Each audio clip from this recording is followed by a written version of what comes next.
12 রবিউল আউয়াল মাসে আল্লাহ রসুল পয়গম্বর সাল্লাল্লাহু আলাইহি ওয়াসাল্লাম এই জমিনের মধ্যে আগমন করেছেন। 12 রবিউল আউয়ালে মায়ার নবী রাহমাতুল লিল আলামিনের জমিনে আসলেন। আল্লাহ রসুল সম্পর্কে আল্লাহ তাআলা কুরআনুল কারীমের মধ্যে জানায়া দেন, ওয়ামা আরসালনাকা ইল্লা রাহমাতাল লিল আলামিন।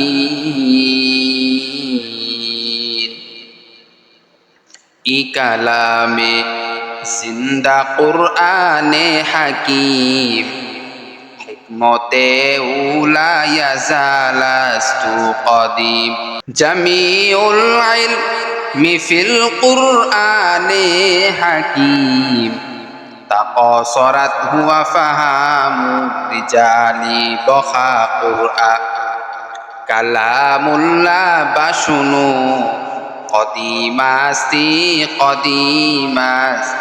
নাইনু। আল্লাহ পাক রব্বুল আলামিন স্পষ্ট কুরআনুল কারীমের মধ্যে জানায়া দেন, আমার নবী হলো রহমত। জমিনের মধ্যে আমার নবী রহমত নিয়ে আগমন করেছেন। আমার নবী রাহমাতুল লিল আলামিন জমিনে আগমন করেছেন রহমত স্বরূপ। পুরা পৃথিবীর মানুষের জন্য রহমত।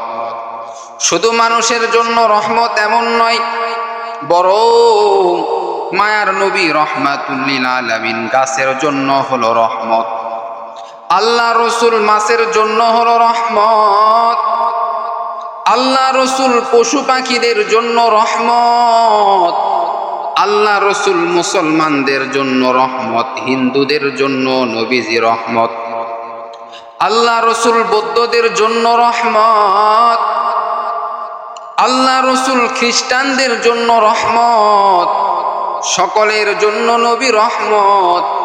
আল্লাহ রসুল সাল্লাল্লাহু আলাইহি ওয়াসাল্লাম এই জমিনের মধ্যে রহমত বরকত নিয়ে এসেছেন। এরে আল্লাহর বান্দা, কেমন রহমত জানো? মায়ার নবী রাহমাতুল লিল আলামিন আমিনার গর্ভে যখন ছিল, আমিনা রাদিয়াল্লাহু তাআলা আনহা বর্ণনা করেন, যখন আমার গর্ভে শিশু মুহাম্মদ আমার গর্ভে থাকার পর আমি এতটা আরাম বোধ করেছি, এতটা আমি শান্তি পেয়েছি, যেই শান্তি অন্য কোনো সময় আমি আমিনা পাই নাই। এই আরবের মধ্যে কত উত্তপ্ত গরম, আরবের বালিগুলিও কত গরম, মরুভূমির মধ্যে পথ চলা কত কষ্ট। কিন্তু আমেনা বলে, যখন আমি এই আরবের মধ্যে যখন আমি পথ চলি, যখন আমি এই মরুভূমির মধ্যে দিয়া বালুর এই গরম তাপের মধ্যে দিয়া যখন আমি চলি, যখন আমি এই গরম উত্তপ্ত বালির মধ্যে দিয়া চলি, আমার পেটের মধ্যে, আমার গর্ভের মধ্যে মুহাম্মদ থাকার কারণে আমার এই যখন আমি আমার পাটা যখন এই উত্তপ্ত গরম বালির মধ্যে যখন আমি পা দেই, তখন আল্লাহ পাক রব্বুল আলামিন এই বালিটা, উত্তপ্ত বালিগুলি আল্লাহ তাআলা এত শান্তিদায়ক বানায়া দেয়, এত আরামদায়ক বানায়া দেয়। আসলে এটা আমি আমিনার বরকত নয়, একমাত্র মায়ার নবী রাহমাতুল লিল আলামিনের একমাত্র বরকত। আবার আমিনা বলেন, এই মুহাম্মদ আমার গর্ভে আসার, আমার গর্ভে যখন ছিল, তখন এই আরবের মধ্যে উত্তপ্ত রোদের তাপ, এই রোদের তাপের মধ্যে যখন আমি আমিনা রাস্তা দিয়া চলি, অন্যান্য মেয়েরা এত গরমের মধ্যে থাকে, এত কষ্টের মধ্যে তারা পথ চলতেছে, কিন্তু আমি আমিনা যখন শিশু মুহাম্মদকে নিয়ে যখন আমি চলা শুরু করি, তখন ওই মেঘমালা এই শিশু মুহাম্মাদের বরকতের কারণে আমাকে ছায়া দিতে থাকে। সুবহানাল্লাহ। আবার আমেনা বর্ণনা করে, যখন আমি এই শিশু মুহাম্মাদকে আমার গর্বের মধ্যে নিয়ে যখন আমি চলি, প্রত্যেকটা কাজের মধ্যে আমি সফলতা অর্জন করি, কোনো কাজের মধ্যে আমি সফলতা ছাড়া থাকি না। প্রত্যেকটা কাজের মধ্যে আমার আল্লাহ বরকত দিয়া দেয়। সুবহানাল্লাহ। ইমামুল আউয়ালিনাল আখিরিন বহরে সদকা রহমাতাল লিল আলামিন সাইয়্যিদুল কাউনাইন খতমুল মুরসালিন আখির আমদবুদে ফখরুল আউয়ালিন শুধু ওয়াজুদাস রহমাতাল লিল আলামিন মসজিদে ও শুধু হামারু ইয়ে জমিন। আমেনা বলে, আমার গর্ভে যখন শিশু মুহাম্মদ ছিল, এতটা শান্তি অনুভব করেছি। শিশু মুহাম্মদ আমার গর্ভে থাকার কারণে এত শান্তি আমি অনুভব করেছি, যেই শান্তি অন্য কোনো সময় আমি পাই নাই। সাধারণত যখন কোনো মেয়ের গর্ভ থেকে সন্তান জমিনের মধ্যে আসে, প্রসব বেদনা শুরু হয়ে যায়। অথচ আমিনা বলেন, আমার গর্ভ থেকে যখন শিশু মুহাম্মদ জমিনে আসবে, যখন আমার গর্ভ থেকে যখন প্রসব বেদনা, যেহেতু আমার গর্ভের মধ্যে শিশু মুহাম্মদ রয়েছে, যখন জমিনের মধ্যে আসবে, সাধারণত যখন মেয়েদের প্রসব বেদনা শুরু হয়ে যায়, তখন এত কষ্ট মনে হয় 7 আসমান আর 7 জমিন ওই মেয়েটার মাথার উপরে দেওয়া হয়েছে। কিন্তু আমেনা বলে, আমার গর্ভ থেকে যখন শিশু মুহাম্মদ জমিনে আসবে, অর্থাৎ প্রসবের সময় যখন চলে আসে, তখন আমি নিজেও টের পাই নাই, কোনো কিছু বুঝতে পারি নাই।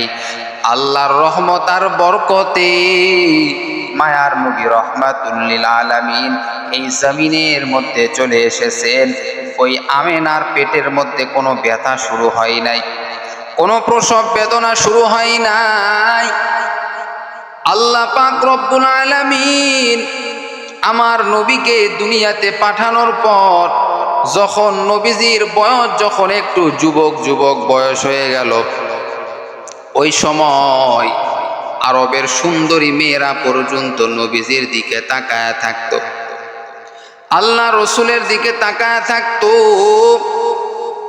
এত সুন্দর চেহারা আল্লাহ পাক রব্বুল আলামিন আমার মায়ার নবী রহমাতুল লিল আলামিনকে দিয়েছেন। এত সুন্দর নুরানি চেহারা আমার মায়ার নবী রহমাতুল লিল আলামিনকে আমার আল্লাহ পাক রব্বুল আলামিন দিয়েছেন, যেই চেহারা পৃথিবীর অন্য কাউকে দেওয়া হয় নাই। একমাত্র আমার নবী রহমাতুল লিল আলামিনকে সেই নুরানি চেহারা আমার আল্লাহ দিয়া দিয়েছেন। ওরে আল্লাহর বান্দা, শুধু কি আল্লাহ তাআলা নবীজির চেহারা সুন্দর করেছে এতটুকুই নয়, নবীজির চরিত্র কত সুন্দর, নবীজির চরিত্র কত সুন্দর। মায়ার নবী রহমাতুল লিল আলামিন কাউকে কোনো গালিগালাজ দিত না, কারো সঙ্গে কোনো খারাপ ব্যবহার করত না। একবার মায়ার নবী রহমাতুল লিল আলামিন দাঁড়িয়ে আছে, একজন ইহুদি এসে নবীজিকে গালাগালি করা শুরু করে দিল, আল্লাহ রসুলকে গালি দেওয়া শুরু করে দিল। আল্লাহ রসুল গালির কোনো জবাব দেয় না।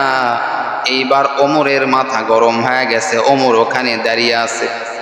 যখন নবীজিকে ওই ইহুদি যখন গালিগালাজ করতেছে, ওমরের মেজাজটা খারাপ হয়ে যাইতেছে। ওমর এইবার সহ্য করতে না পেরে, নবীজিকে গালানো সহ্য করতে না পেরে ইহুদির গালির জবাব দেওয়া শুরু করে দিল। আল্লাহ রসুল এইবার ওমরকে ধমক দিয়া বলে, ও ওমর, তুমি তার গালির জবাব দেওয়া শুরু করেছো রে ওমর। ও ওমর, সে আমাকে গালি দিতেছে, এই গালির জবাব ফেরেশতারা উল্টা দিতেছে। তুমি যখন এই গালির জবাব দেওয়া যখন তুমি শুরু করেছো আমার পক্ষ হয়ে, তখন ফেরেশতারা চলে গেছে এবং তুমি গালির জবাব দেওয়া শুরু করেছো। যদি ওমর তুমি যদি গালির জবাব যদি না দিতা, তাহলে ওই সমস্ত ফেরেশতারা সর্বদা তাদের এই গালির জবাব দিত। এরে আল্লাহর বান্দা, মায়ার নবী রহমাতুল লিল আলামিনকে সাহাবায়ে কেরামরা তো কম মহব্বত আর ভালোবাসে না, কম মহব্বত আর ভালোবাসে না রে বাবা।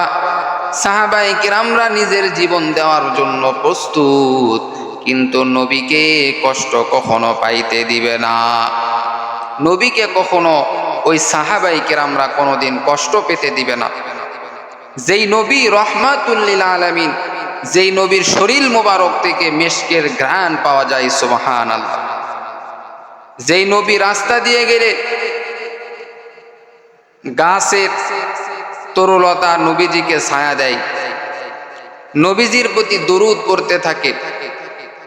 দুনিয়াতে যত পশু পাখি আছে, যত কিছু মাখলুকাত আছে,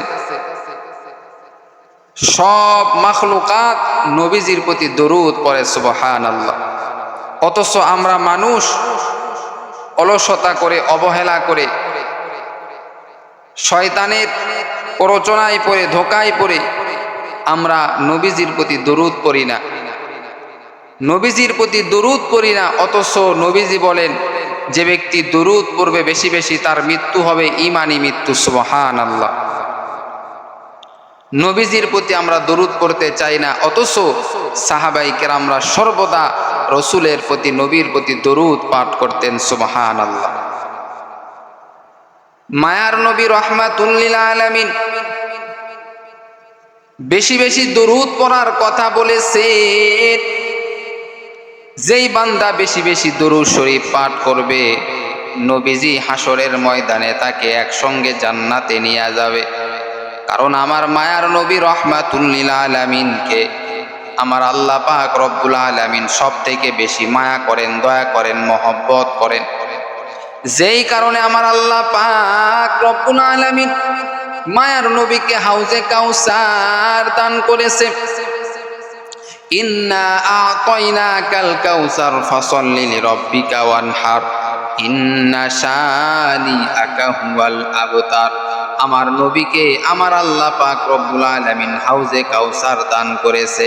যেই হাউজে কাউসার এত দামি একটি হাউজ রে বাবা, যখন হাসরের ময়দানে সবাই যখন ছোটাছুটি করবে, সবার পানির তৃষ্ণা যখন লেগে যাবে, যখন হাসরের ময়দানে ইমানদাররাও দৌড়াইতে থাকবে,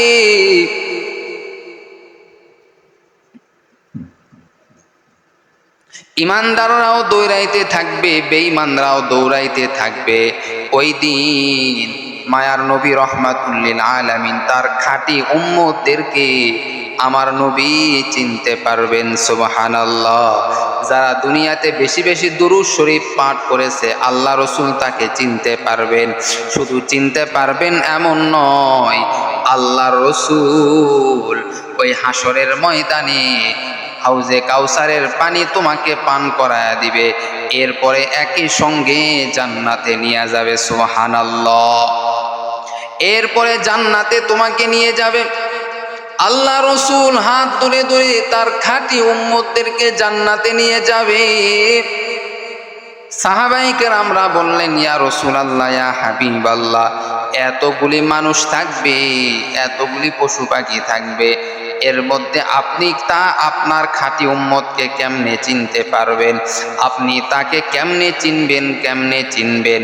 মায়ার নবী এইবার সাহাবায়ে কেরামদেরকে উদাহরণ দিয়া বললেন, ও সাহাবায়ে কেরামরা, তাহলে আমার একটি কথার উত্তর দাও, আমার একটি কথার উত্তর দাও। লক্ষ লক্ষ হাজার হাজার কালো ঘোড়ার মধ্যে একটি সাদা রঙের ঘোড়া যদি আমি ছেড়ে দেই, তাহলে ওই ঘোড়াটিকে চিনতে কি কোনো সমস্যা হবে নাকি কারো? ওই সাদা ঘোড়াটাকে চিনতে তো কোনো সমস্যা নাই। ঠিক তেমনি ভাবে আমি নবীও বলে দিলাম, যারা দুনিয়ার আমার খাঁটি উম্মত, আমি নবীকে মন থেকেই আসলে ভালোবাসে, আমি নবীর সুন্নতকে ভালোবাসে, আমার সব কিছুকে ভালোবাসে, এই উম্মতদেরকেও আমি নবী একা একা ছেড়ে রেখে যাব না। আমি নবীও তাদেরকে চিনতে পারবো এবং আমি নবী এই সমস্ত উম্মতদেরকে নিয়ে আমি নবী জান্নাতে থাকবো। সুবহানাল্লাহ। ইমামুল আউয়ালিন আল আখিরিন বহরে সদক রহমাতাল লিল আলামিন। ও নবীর আশিক উম্মতের দল, আমার নবী আপনাকে মহব্বত করেন, আমাকে মহব্বত করেন, এই জমিনের সমস্ত মানুষদেরকে মহব্বত করেন। নবীজির কাজ ছিলই হলো সমস্ত পথভ্রষ্ট মানুষদেরকে ইসলামের দাওয়াত দিয়ে ইসলামের মধ্যে নিয়ে আসাই হলো মায়ার নবী রহমাতুল লিল আলামিনের কাজ। আল্লাহ রসুল সকলের জন্য নবী ছিলেন, রহমত ছিলেন, এবং আল্লাহ রসুল সাল্লাল্লাহু আলাইহি ওয়াসাল্লাম কোনোদিন মিথ্যা কথা বলে নাই। এজন্য নবীজির উপাধি দেওয়া হয়েছে আল আমিন। আল আমিন উপাধি দেওয়া হয়েছে কারণ আল্লাহ রসুল কোনোদিন মিথ্যা কথা বলে নাই। সুবহানাল্লাহ। মিথ্যার আশ্রয় কোনোদিন নিত না। এজন্য আবু জেহেল, উতবা, সাইবা বড় বড় কাফের আল্লাহ রসুলের নামটা রেখেছে আল আমিন, অর্থাৎ সত্যবাদী। কিন্তু যখন আল্লাহ রসুল দিনের কথা বলা শুরু করলো, কোরআনের কথা বলা শুরু করলো, এই সময় থেকেই যারা জালিম তাদের এবার মাথা নষ্ট হয়ে গেল। এতদিন মুহাম্মদ ভালো ছিল, ধর্মের কথা বলতো না, এখন দেখতেছি সে ধর্মের কথা বলতেছে, আমাদের বাপ দাদাদের ধর্ম পরিবর্তন করার কথা বলতেছে। অতএব মুহাম্মদ এখন লাইনচ্যুত হয়ে গেছে, এখন তার সঙ্গে আমরা আর কথা বলবো না, বন্ধুত্ব করব না।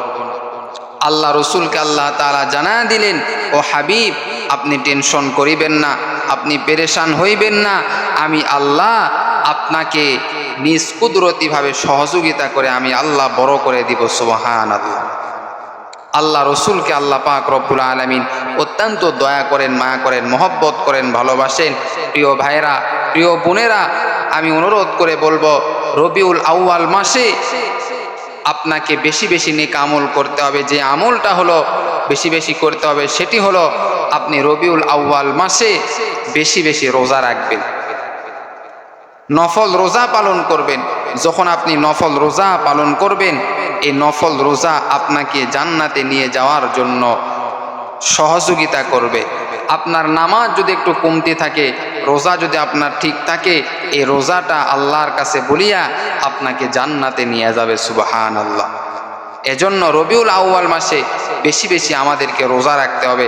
আল্লাহ রসুল সাল্লাল্লাহু আলাইহি সাল্লাম সে রবিউল আউয়াল মাসে মাঝে মাঝে রোজা রাখতেন এবং আল্লাহ রসুল সাল্লাল্লাহু আলাইহি সাল্লাম প্রত্যেক মাসে 3টা করে রোজা রাখতেন।